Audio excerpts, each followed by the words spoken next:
you went to the one location and everything where that might have been the one.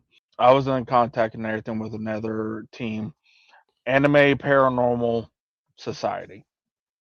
They asked a question and everything, and it was basically like, "Have you had an experience at a location that you believe it was at another or something?" And I mentioned about Broad Funeral Home having the one and everything, and that blew up into a good discussion and everything. And they sat there and said they was in contact with another team, and they finally started commenting it. And there are, I think, I can be wrong and everything, but I want to say it's Missouri. I have to find the post and everything. I'll share it to you, Austin, and everything. But they was in Missouri and everything at two locations near where they're located and everything. They was in contact with something that calls themselves the one. Also, Sleeper Mortuary has a entity or something that calls itself the one. Also, It followed it over from Malvern. I think theirs too is the same. yeah. And because I know, and Tori and I have had long conversations about this as well. Okay. But the only thing I'm unsure about is if our one is the same as their one. You know, that's what I don't know. The But one it's team that possible. I think it's mentioned, very possible. and the one team they're starting to do a research on possible like a hierarchy. That's what I was just going to ask you. You guys need to start questioning about the hierarchy and just start throwing that out there. You may get a lot of the answers you're looking for. You just have to ask. Yeah. And that's where the whole Legion comes in too. I mean, Yes, it you've got a Legion. definitely could be because we didn't know that answer and everything. Like a lot of times, I'm like the past couple times we've been there at the Bardwell and everything. I really don't want to spoil because Ryan and Nacho, they're both about to come to the Bardwell. They really don't want to know much about the history and stuff. But communicating with the one, he has no problem. He's told me and Justin numerous times through the Maglac EVPs and everything. He's not a demonic energy. He classifies himself as a negative energy. Whether we want to believe it or not, who knows? Yeah. There's one time that we did I'm not a catch demon. that. Yeah. There's one time though that we did catch that. It was when we first started getting into this and everything, so roughly a year ago and everything, that he was created out of the turmoil of the Broadwell family history and everything. We haven't been able to get more answers on that and everything, or corresponding answers and stuff to fully confirm. It was a one-time deal, but I don't know. Here, like Justin said, here lately and everything, the past couple times, it could be just. The first time we showed back up and everything, it was like October and everything for a Halloween event that we was at the Bardwell, and we showed up. We sent two people that was testing out for our team to do a solo walkthrough. Then I went and done it, and I went straight to the basement, and I instantly said the one, and instantly, I'm not saying I'm a psychic or anything or like that, but my body felt on edge because I felt the energy shift. Like it went heavy. like part of me wonders if, like, when you say the one, it's almost like you saying the ER to a black person. Like, I almost wonder if it's taking it that way, like just as a straight insult. Like, no, I've already told you my name is One.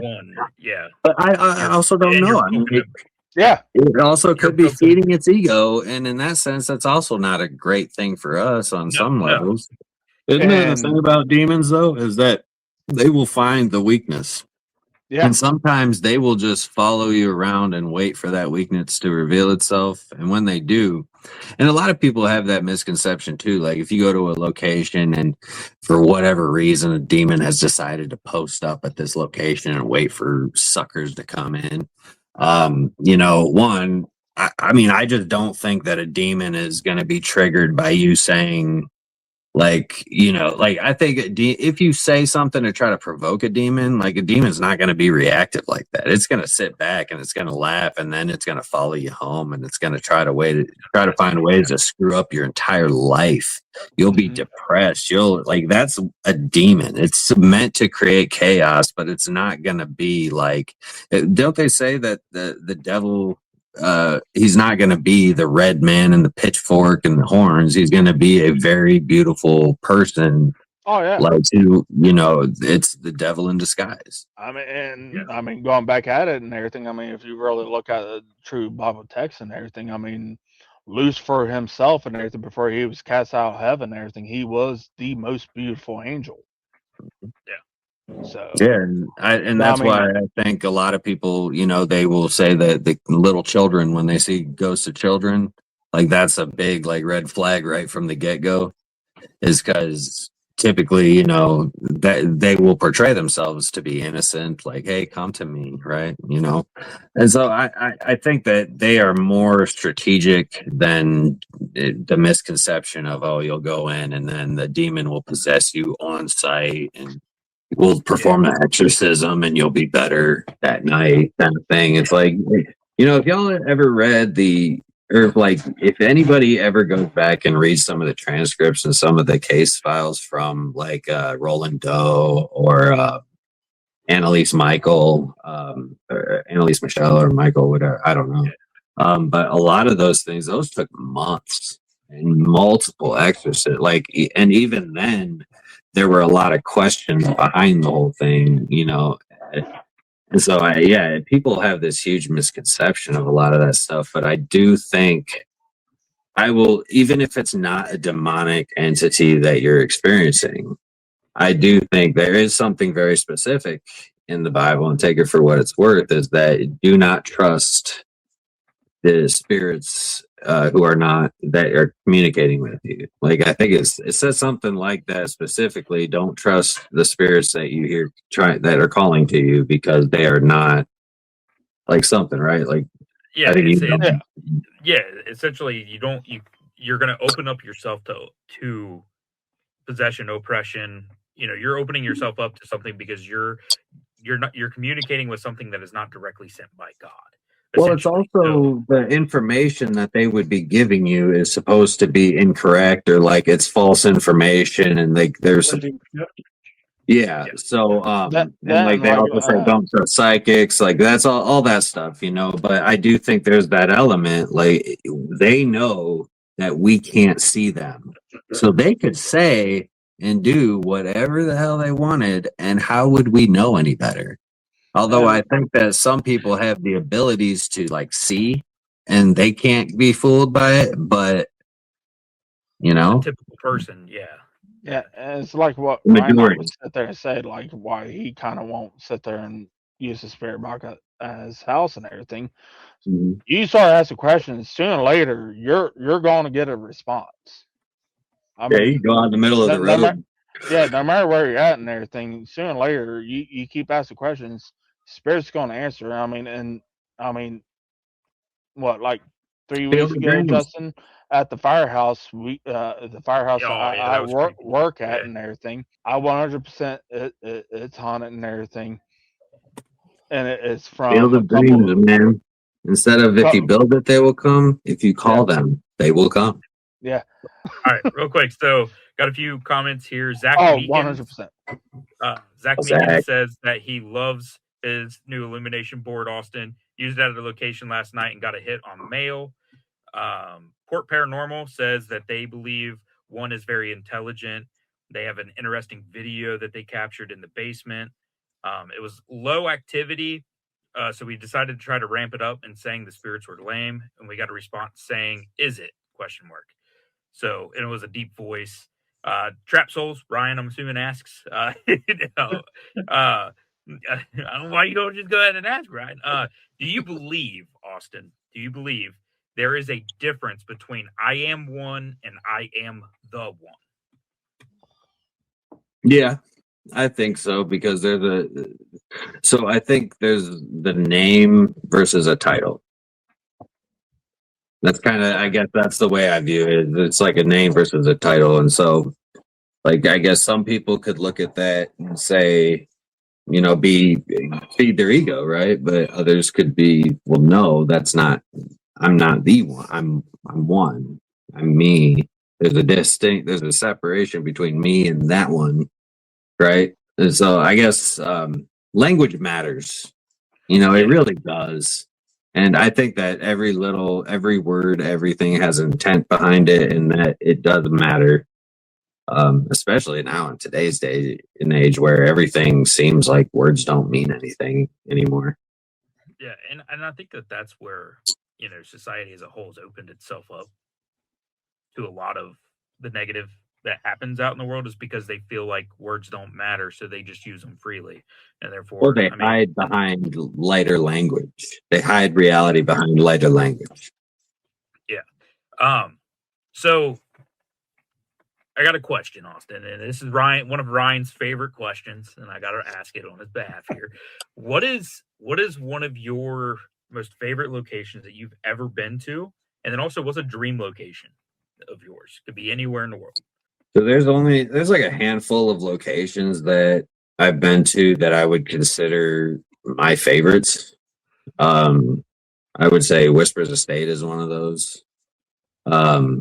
I would say the Higginsport School before it was torn down. That was one of my favorites. That place was it has a special place in my heart and Mike's heart and Eric's, maybe not Eric because he wasn't really part of it, but anybody that was involved with us, that was a very special place.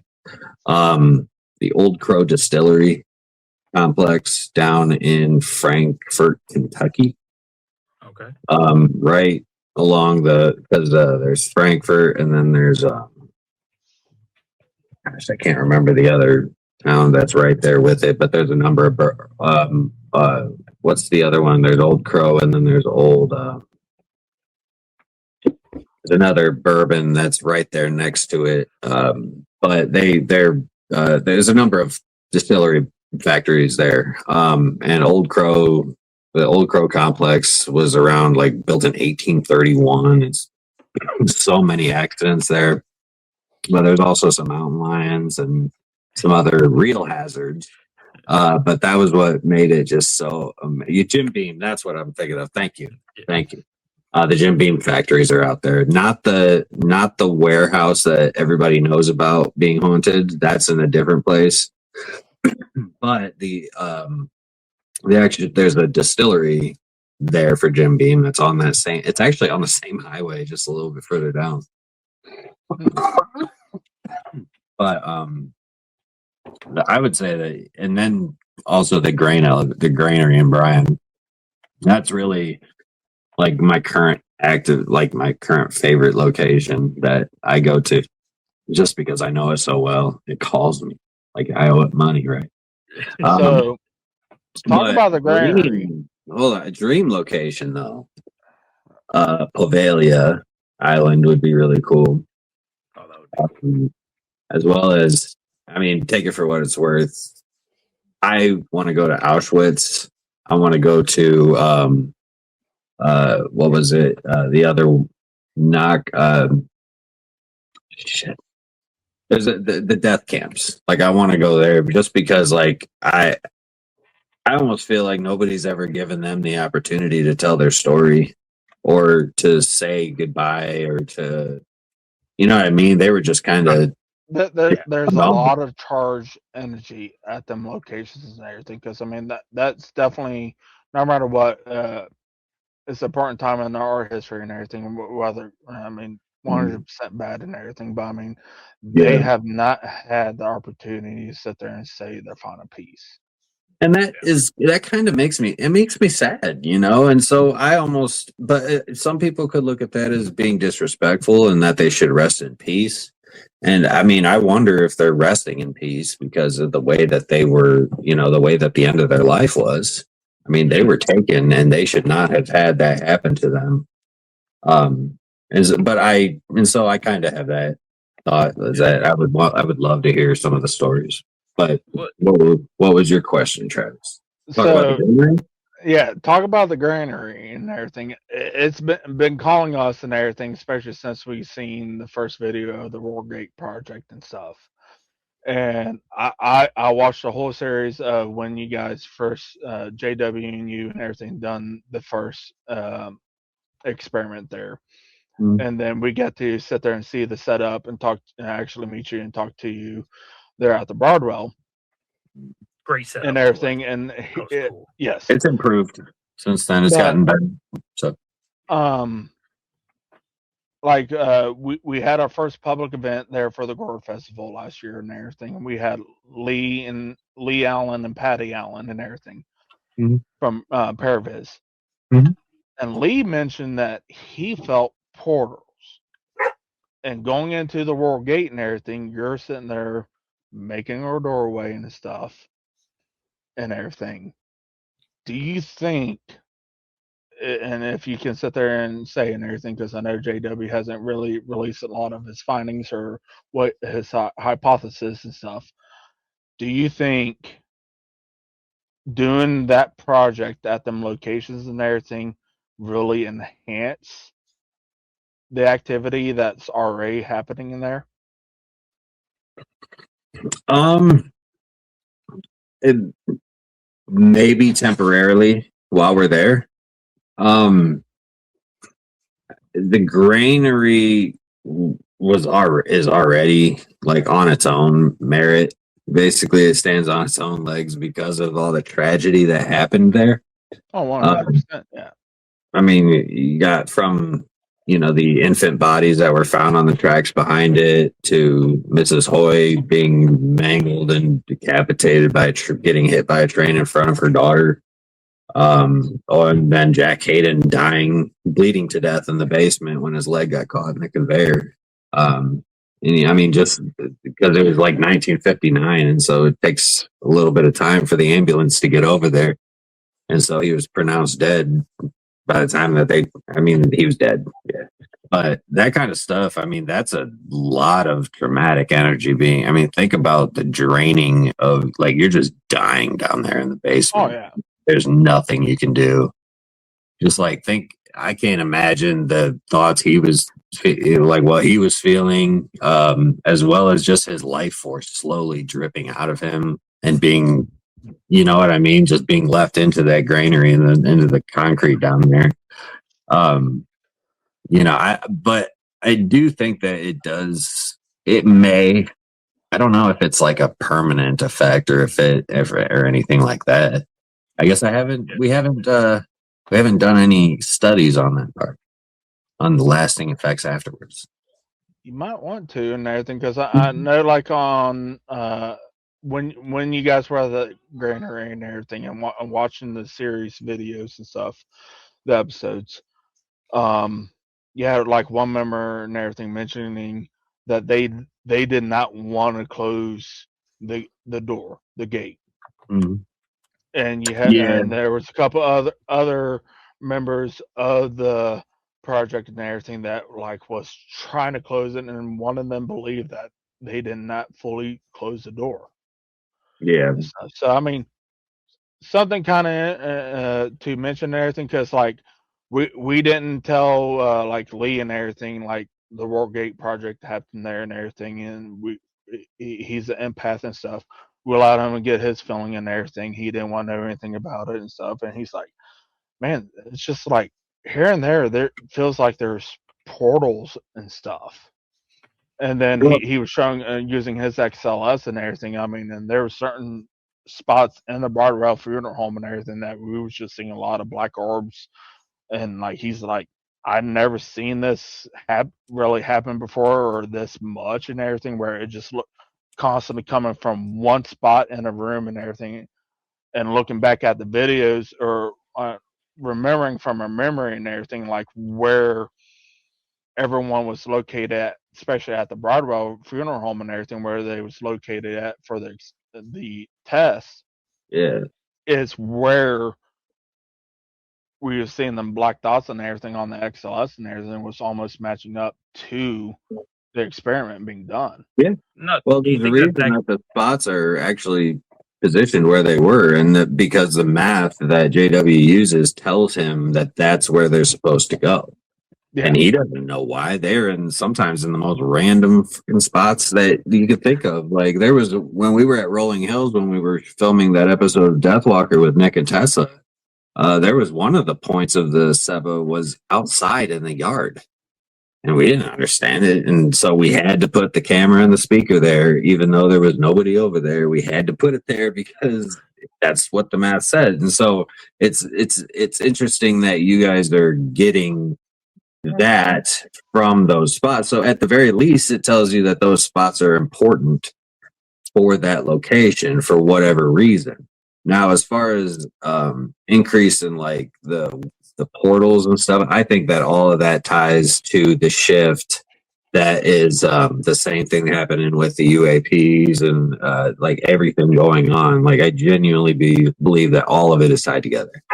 Yeah, it's all just heightened at this point. Yeah, I agree with that. And some people even would say that we are living in the end of times. And I don't know how much I believe that, but I do believe that there is some form of shift happening.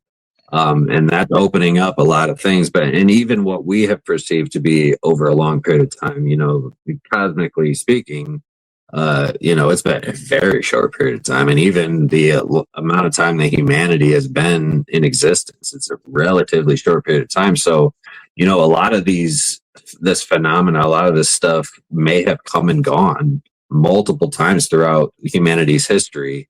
And we're just seeing it for the next time. Or, a lot of people talk about the Younger Dryas impact theory, and how that 10,500 years ago, there was a cataclysm that was just global. Randall Carlson talks a lot about this stuff, and it completely reshaped the tectonic plates on this earth. And so, if you think about if there was a globalization, like a civilization ending impact to planet that were to hit right in the Pacific Ocean, right, and it made the tectonic plates move. Like it started sending off triggering earthquakes all around the planet. Do you think that San Francisco would be found like 1,000 years from now being a mile underneath the surface of the earth? Like we would have no idea that San Francisco ever existed.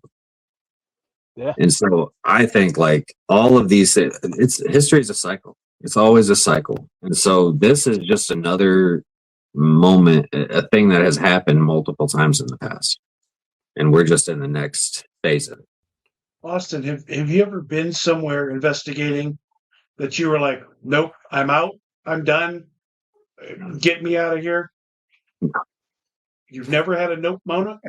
Nope. What would it take for that to happen to you? What would it take to make you leave a place and say, I'm done? Well, my wife is in the background naming a few things, and she's not wrong. Heights. If it's high up, I'm not doing it. Like, if I don't feel like it's a safe structure and I'm up high, like that's a no. I won't go into the forest at night by myself. So if it's like the woods, gotta watch out for Bigfoot.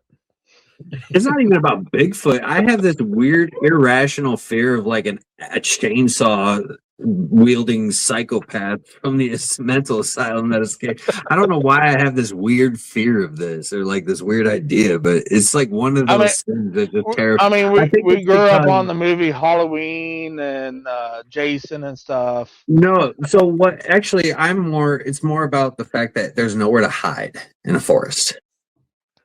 Yeah, and you Like, can easily, yeah. You are vulnerable in all directions, and there is no, like, that is, I think. Especially if they had a chainsaw. You can't hide behind the tree. That would chop that down.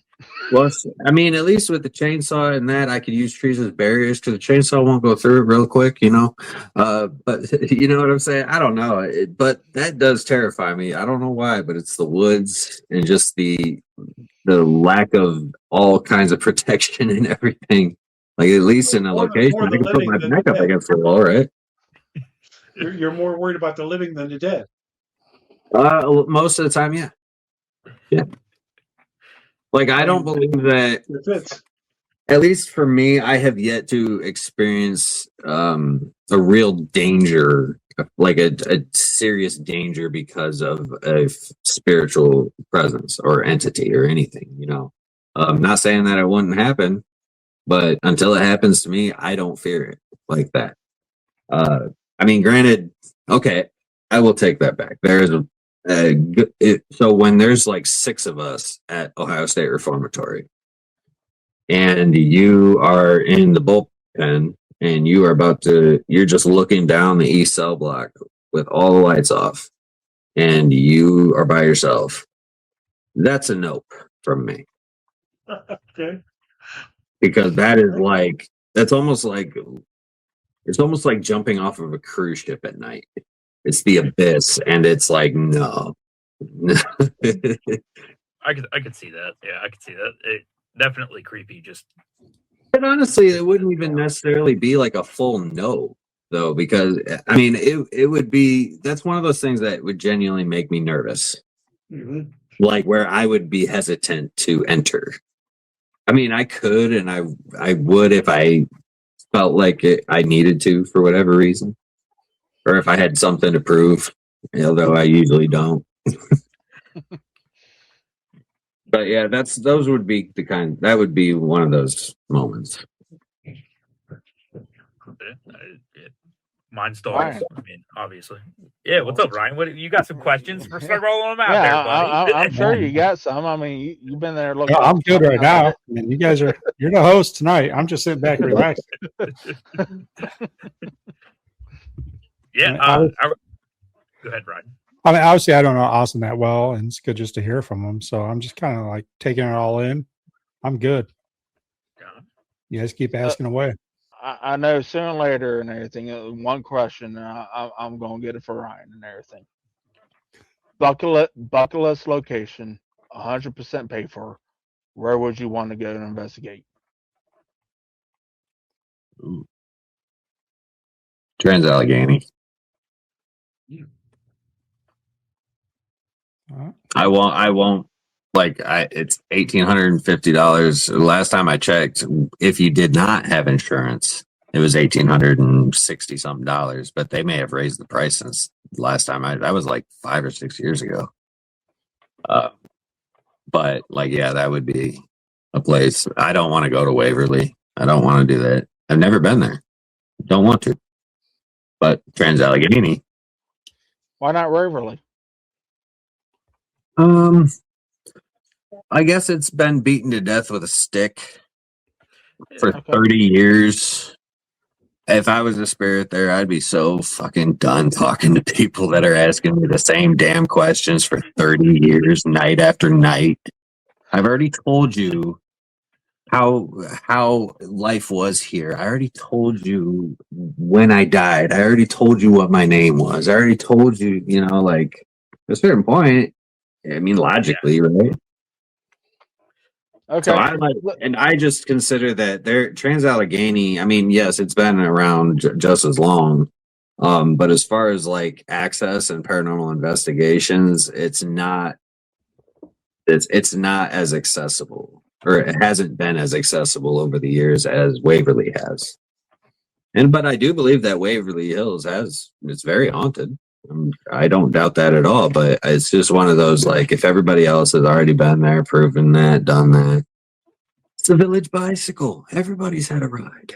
Yeah. Right. So that in 10 years, we're going to run across the same thing just about everywhere, because there's so many people in this community now that it is just totally exploded, and it's really getting difficult to be into a lot of places anymore. My argument against that would be that there are locations that are super mainstream, and but there are other locations that are, that haven't been on TV a million times, that are not, can be popular, but they're not worldwide known, like Waverly, like Ohio State Reformatory, like a lot of these places, right? I mean, there's a great location, Asher Walton House. The Jenny Wade House in Gettysburg. There's these locations that are hotspots that most people, the majority of the community, has no idea about. And they're still out there. And the crazy thing is that more and more locations are opening up. And granted, you know, at a certain point, it becomes very, very saturated. But locations, just like event coordinators, will come and go, and the ones that are legitimate will stick around for the long haul. You know, like there's a location. So our township deputy that works at the department that I work at. He used to be a Marine. Well, he is a Marine. Sorry, he'd be yelling at me. He was stationed somewhere over in Indiana, and there was it's ran by the National Guard now, but they would go through and do the training, and it used to be one of the big insane asylums there, mental hospitals. And he's like, dude, that place is. He's like, we would all sit there and just let it. It was creepy. Like he's like, it was 100% haunted. He's like, I don't really believe in this stuff. He's like, but it was. We did not like being in that building at all. Talking about that and everything, I mean, he would sit there and say like the instructor for their training there, and sit there and say, boys, you're sleeping outside tonight and everything, because like in the building and everything, I'm not putting you in there. Yeah. well, as much as I would love to continue these conversations with y'all, and I could go on forever, I really could, but my wife is now looking at me because she has already made dinner, and she is like, it's time to eat. Yeah. It's all good, man. It's all So good. unfortunately, I'm gonna have to jump off. Yeah. Well, everybody, thank you for joining us tonight. All the comments, all the questions, appreciate it all. Austin, I mean, I didn't talk much, which was great, but thank you for joining us. And you know, again, always more questions than answers. That's what we do. So, well, I'll come on again. We can arrange that, and we'll just do a part 2. We'll do a part 2, and again, thank you very much. Yeah, Nacho, Justin, Travis, appreciate it. Good to see everybody. I'll see everybody next time. Thank you. Take care, guys.